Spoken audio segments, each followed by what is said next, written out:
হরে কৃষ্ণ। আজ 17ই আষাঢ় 1431 ও ইংরেজি 2রা জুলাই 2024 মঙ্গলবার একাদশী যোগিনী। এই যোগিনী একাদশীর দিন আমি শ্রীমদ্ ভাগবতম পাঠ করছি। আজ আমি পাঠ করছি শ্রীমদ্ ভাগবতমের 3য় স্কন্দ 3য় অধ্যায় বৃন্দাবনের বাইরে ভগবানের লীলা বিলাসের শ্লোক 1, 2, 3 ও 4। অডিওর শুরুতে সকল ভক্তিমতী মা ও ভক্তবৃন্দের শ্রীচরণে আমার দণ্ডবৎ প্রণাম জানিয়ে আমি নিবেদন করছি যে আপনারা সকলেই যোগদান করুন এই মহান যজ্ঞে।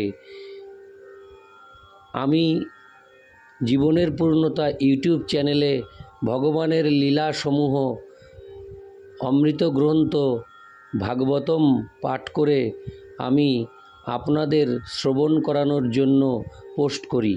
আপনারা শুধুমাত্র সেই পোস্টটিকে আরও অনেক দূর বিস্তার লাভ করিয়ে একই সুফল অর্থাৎ পারমার্থিক সুফল পেতে পারেন।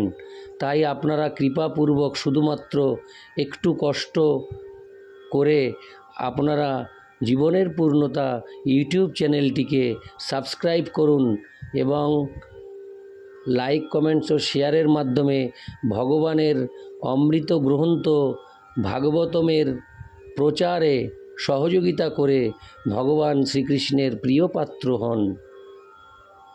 নারায়ণ হে নারায়ণ ভবভয়হরণম নারায়ণ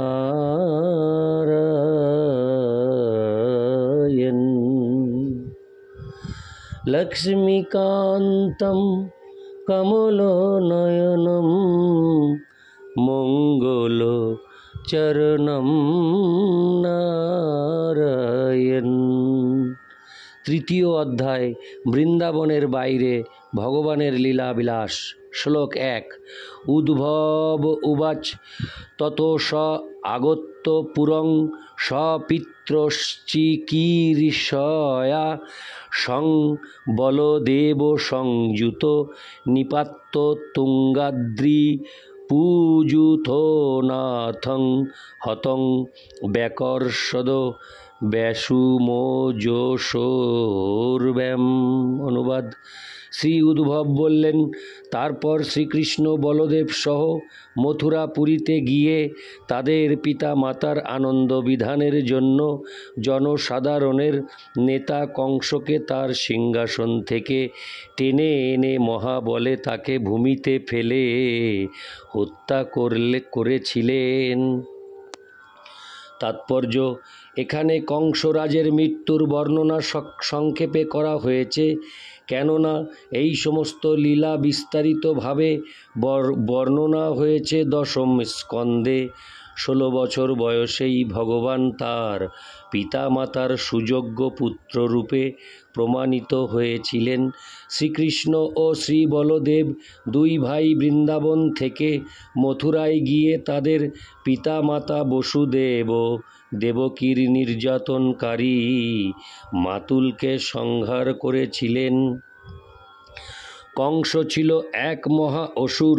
বসুদেব ও দেবকী কখনো ভাবতে পারেননি যে কৃষ্ণ ও বলরাম সেই বিশাল ও অত্যন্ত শক্তিশালী শত্রুকে বধ করতে সক্ষম হবে।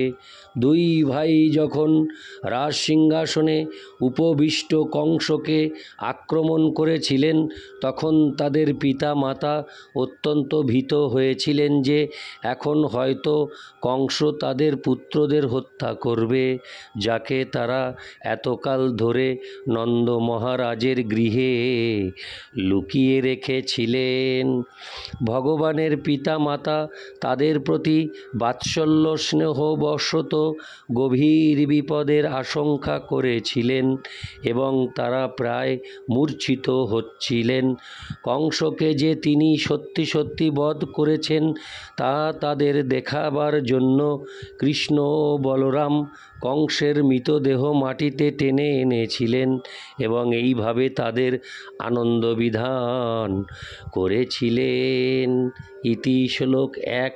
শ্লোক 2। সান্দীপনে সকৃত প্রোক্তং ব্রহ্মাদিত্য সবিস্তরম তস্मै প্রাসাদরং পুত্রং মৃতং পঞ্চজনোদরাৎ। অনুবাদ: তার গুরু সান্দীপনী মুনির কাছ থেকে কেবল একবার মাত্র শ্রবণ করে তিনি বিভিন্ন শাখা সমেত সমগ্র বেদ হৃদয়ঙ্গম করেছিলেন এবং তার গুরুদেবের প্রার্থনা অনুসারে তার পুত্রকে যমলোক থেকে ফিরিয়ে এনে তাকে উপহার দিয়েছিলেন। তাৎপর্য: পরমেশ্বর ভগবানই কেবল একবার মাত্র তার গুরুদেবের মুখ থেকে শ্রবণ করার ফলে সমস্ত বৈদিক জ্ঞানের সমস্ত শাখায় দক্ষ হতে পারেন।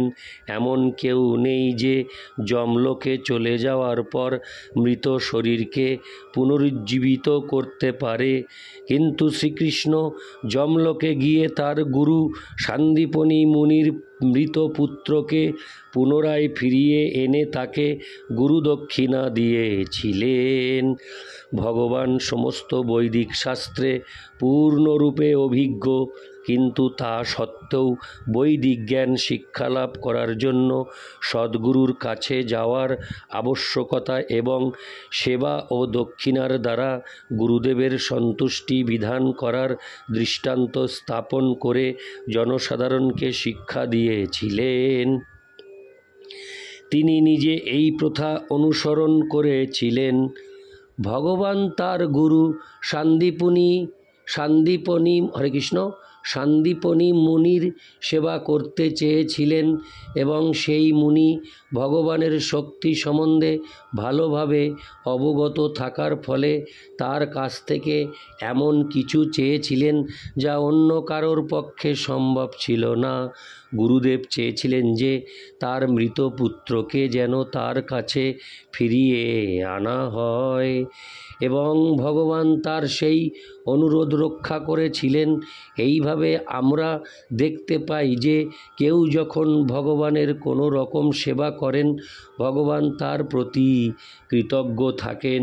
যে সমস্ত ভক্ত সর্বদাই ভগবানের প্রেমময়ী সেবা সম্পাদনে নিযুক্ত, তারা ভক্তির প্রগতির পথে কখনোই নিরাশ হন না। ইতি শ্লোক 2। শ্লোক 3। সমাহুতা ভীষ্মককন্যয়া যে শ্রিয় সবর্ণনেন বুভুষ ঈশাম গান্ধর্ববৃত্তা মিশতাং সভাগং জহ্রে পদং মূর্ধ্নি দধৎ সুপর্ণ। অনুবাদ: রাজা ভীষ্মকের কন্যা রুক্মিণীর সৌন্দর্য ও সৌভাগ্যে আকৃষ্ট হয়ে বহু রাজা এবং রাজপুত্র তাকে বিবাহ করার জন্য স্বয়ংবর সভায় উপস্থিত হয়েছিলেন, কিন্তু শ্রীকৃষ্ণ সেই সমস্ত রাজাদের মস্তকে পদক্ষেপ করে গরুড় যেভাবে অমৃত কলস নিয়ে গিয়েছিল ঠিক সেইভাবে রুক্মিণীকে হরণ করেছিলেন। তাৎপর্য: মহারাজ ভীষ্মকের কন্যা রুক্মিণী ছিলেন লক্ষ্মী দেবীরই মতো আকর্ষণীয়া, কেননা তিনি গায়ের বর্ণে এবং মূল্যে ছিলেন সোনারই মতো মূল্যবান। যেহেতু লক্ষ্মী দেবী হচ্ছেন পরমেশ্বর ভগবানের সম্পত্তি, তেমনি রুক্মিণীও ছিলেন শ্রীকৃষ্ণেরই জন্য। কিন্তু যদিও মহারাজ ভীষ্মক কৃষ্ণের সঙ্গে তার কন্যার বিবাহ দিতে চেয়েছিলেন, তবুও রুক্মিণীর জ্যেষ্ঠ ভ্রাতা শিশুপালকে তার বর রূপে নির্বাচিত করেছিল। রুক্মিণী পত্র লিখে শ্রীকৃষ্ণকে জানিয়েছিলেন তিনি যেন এসে শিশুপালের কবল থেকে তাকে উদ্ধার করে নিয়ে যান। তাই যখন বরযাত্রীদের নিয়ে বর শিশুপাল রুক্মিণীকে বিবাহ করার জন্য সেখানে আসে, তখন শ্রীকৃষ্ণ হঠাৎ সেখানে আবির্ভূত হয়ে সমবেত সমস্ত রাজপুত্রদের মস্তকে পদক্ষেপ করে ঠিক যেভাবে গরুড় অসুরদের হস্ত থেকে অমৃত হরণ করেছিল, সেইভাবে রুক্মিণীকে হরণ করেছিলেন। এই ঘটনাটি বিস্তারিতভাবে দশম স্কন্ধে বর্ণিত হবে। ইতি শ্লোক 3 শ্লোক 4 ককুদ্দীনঃ বিদ্যনশ দমিত্তা স্বয়ংবরে নাগ্নজিতিমুবাহ তদ্ভগ্নমানানপি গৃহ্ধোত হগ্গাঞ্জগ্নেহ ক্ষত শস্ত্রভৃত সশস্ত্রই। অনুবাদ: অবিদ্যনাশা 7টি বৃষকে দমন করে তিনি রাজকুমারী নাগ্নজিতিকে স্বয়ংবরে বিবাহ করেছিলেন। যদিও ভগবান কন্যা রত্নটিকে জয় করেছিলেন, তবুও সেই রাজকন্যার পানি গ্রহণে অভিলাষী তার প্রতিদ্বন্দ্বীরা তার বিরুদ্ধে অস্ত্র ধারণ করেছিলেন এবং তার ফলে তাদের মধ্যে সংগ্রাম হয়েছিল। অস্ত্রশস্ত্রে সুসজ্জিত ভগবান তাদের সকলকে হত্যা করেছিলেন অথবা আহত করেছিলেন, কিন্তু তিনি নিজে অক্ষত ছিলেন। ইতি শ্লোক 4 নারায়ণ হে নারায়ণ ভবভয়হরণম নারায়ণ